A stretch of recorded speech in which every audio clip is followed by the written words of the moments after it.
లైట్లు వచ్చాయా?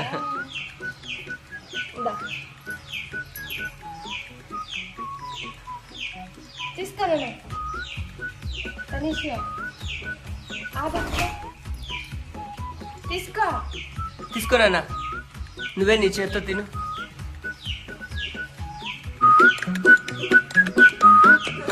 Very good. Tanish మంచి బిడ్డ. తనీషే తినేస్తాడు కదా నాన్న?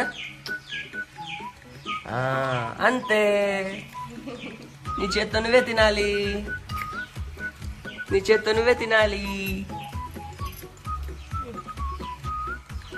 చిన్నగా మెల్లగా తిను, మెల్లగా మెల్లగా నిదానంగా తినాలి. తిన్న తర్వాత కాసేపు టైం తీసుకొని మళ్ళీ తినాలి.